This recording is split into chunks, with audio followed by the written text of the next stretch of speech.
All right, so this is my response to whoops, there it is. This is my response to how would we update the Battleship for 2024. This was created by the YouTube channel Battleship New Jersey, hosting Drachinifel, actually specifically asking him. And Ryan Szymanski gave an invitation to, quote, let us know in the comment section what we would change, or close. So, and my response is too long to be written. So with that, first thing I change is at the stern of the Iowa class battleships is two circles protruding from um two circles protruding from what's now the helipad. I believe those used to hold AA guns, and I would put anti-torpedo countermeasures there. And if that's not feasible, I would mount directed energy sea whizzes. Drachinifel is in favor of the Dragonfire. I know the U.S. Navy has tested at least one of their own lasers. The videos I've seen of both Dragonfire and the U.S. Navy's laser or lasers suggest that they emit in the infrared spectrum, which leads to the next thing I would change. I would make the ships more energy efficient. And I don't know, unfortunately, I don't know the layouts of the ships, so I don't know how much room there is for this. But um, I would implement the thermoelectric effect, especially for the lasers where I could. My hot sink would be either the steam engine condenser or the heat from the smokestacks. And for those of you who don't know what the thermoelectric effect is, I believe it's also called the Seebeck effect. Basically, if you have wires of two different materials um, touching each other, one at one end touching something hot, one end touching something cold, you can actually generate an electric current. And I would try and do that here. Now, it doesn't have to be cold and hot relative to what mankind thinks is hot and cold. It just has to be hotter than the other end, or colder than the other end. So that's what I would do with the lasers. I would make the lasers the cold sink, and I believe that would work because if they laze infrared, then and I'm also saying this not knowing entirely how the lasers work, but if they laze infrared, then they're emitting heat radiation. And now, obviously, the heat of the electricity at that point has to be um, the infrared that would cause would have to be just the right lasing frequency. But that's what I would. But that's if I have to use infrared lasers, that's what I would do. However, and I would also try and do the electric effect other parts of the ship. I'm not going to get into that because I don't. There's a few places I'm sure that could be done. I don't really care to think about them, but there's a few places specifically I do. And the next thing is I would actually not use a laser. I would, um, sorry, I would use basically a magnetron. Instead of emitting infrared, emit radiation in the microwave or shortwave frequencies. Highly unlikely, but if possible, the long wave frequencies. Um, because long waves can pass underwater, at least to a point, They can act as a sea whiz for submarine targets too. But again, highly unlikely. So microwave or shortwave frequencies. And as and that would have that could also act as the cold sink because some of you know this already, some of you don't. A magnetron, the way it works is you heat up a cathode, and once the cathode gets hot, electrons jump into a magnetic field to travel to the cold anode. Well, if you're using the thermoelectric effect, that's less heat. If I understand the physics of it correctly, that's less heat you have to generate, and it can run more efficiently. Now, there's one big change I would make, and this is where the magnetron becomes important. I would remove the optical rangefinders in all three turrets. Actually, I'd leave turret one has the rangefinder removed. Uh, but in all three places, I would mount said weapon. Because at that point could double as a radar. It could be powerful enough um to damage enemy targets, and well, a couple benefits. NASA has a laser communication system. I'm not entirely sure how that would work, but assuming that you could apply that same technology here, you could. You probably wouldn't use it as a radio, though I imagine you could. You could use it to jam enemy electronics. Another benefit is also this. And infrared does not have this benefit. Radio waves, radar waves, if they confined in a small space, will create plasmoids, and they can get very, very hot. There's all sorts of YouTube videos for it. Candles is kind of the main one, the smoke they emit. Um, two grapes touching, actually, some wire ends. Uh, and it's not just microwaves. Shortwaves can do it too. Long waves can do it too. Um, the longer the wavelength, the bigger the space, or the bigger the point, object, whatever, um, that you need to create the plasmoid. So while it's jamming enemy electronics, it could also be frying them, or at least some like antennas, um, maybe if even a few other loose things. And if it does, and if it even starts its own fires, it could create plasmoids, spreading fires much more rapidly.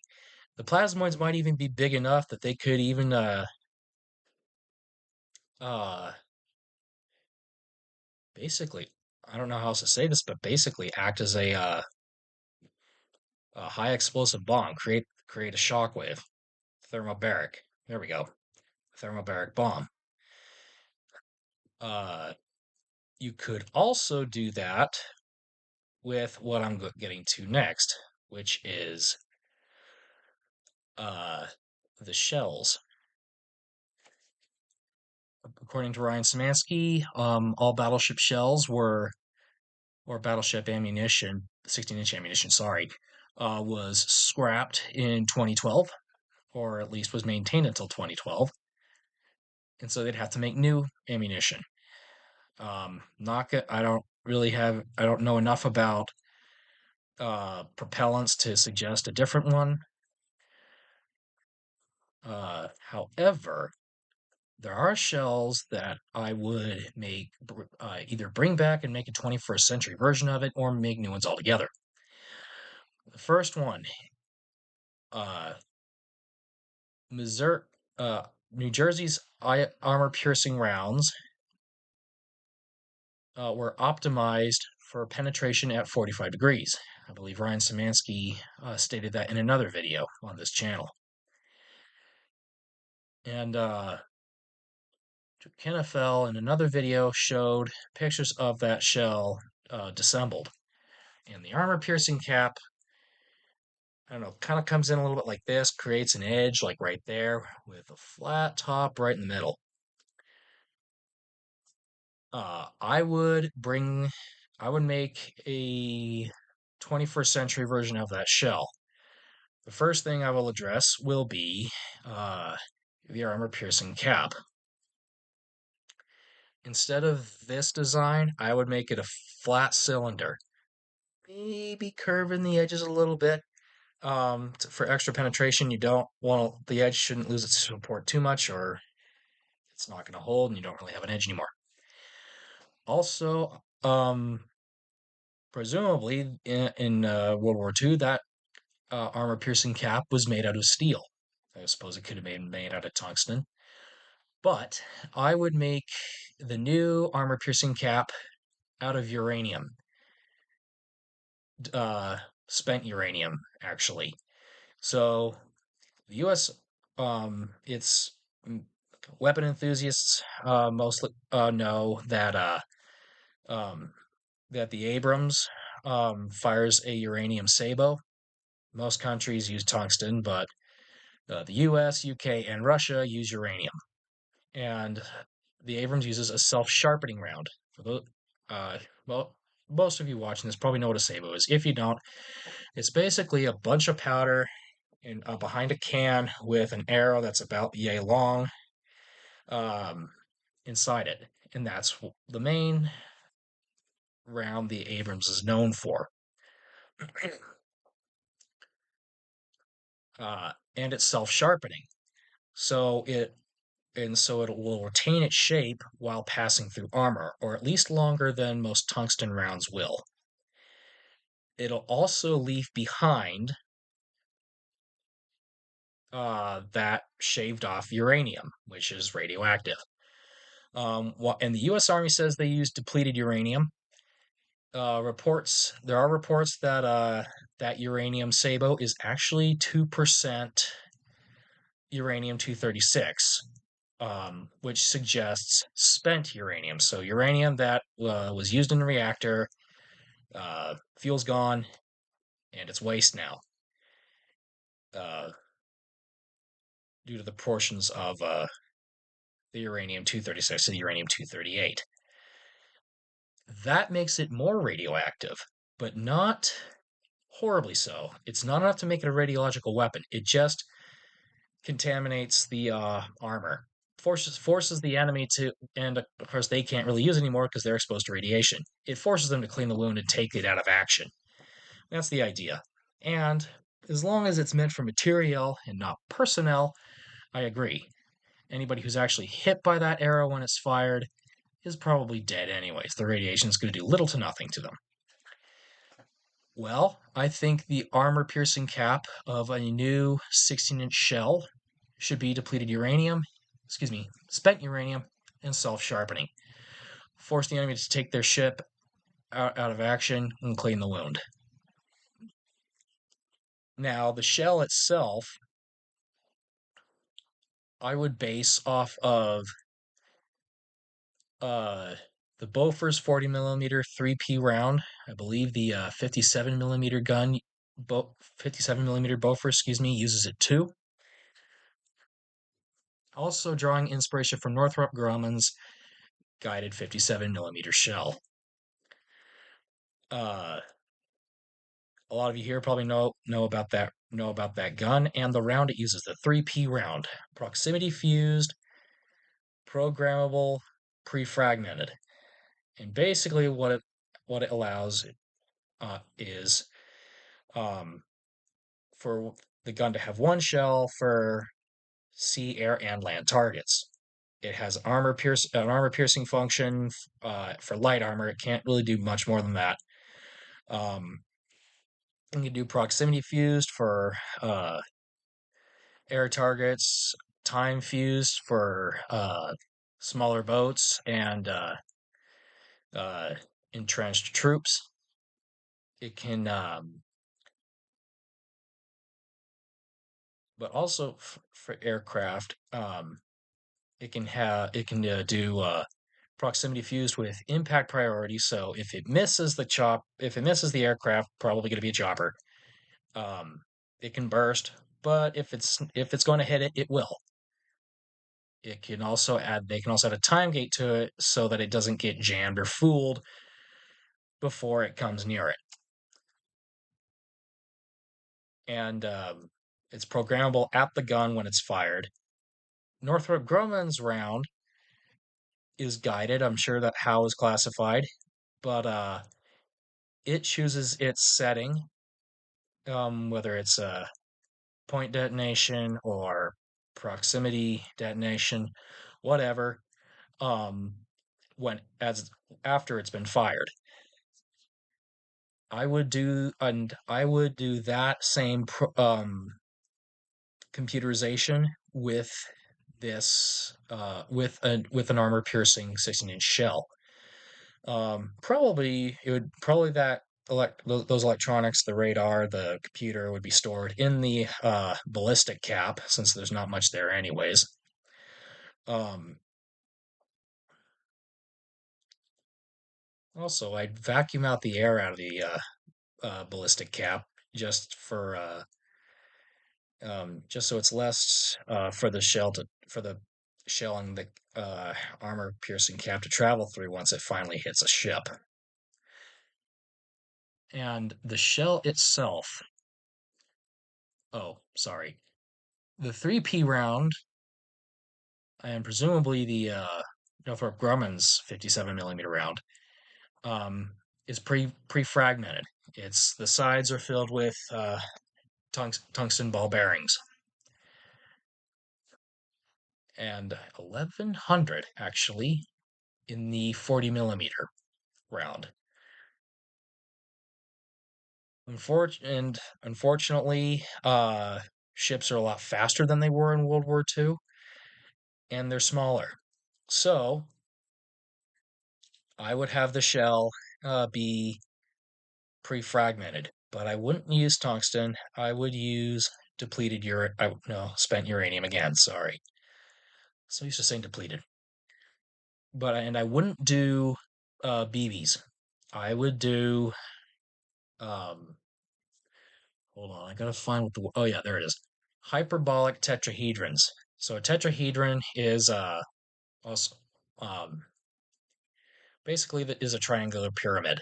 And most tetrahedrons all um yeah, that's the shape I would use.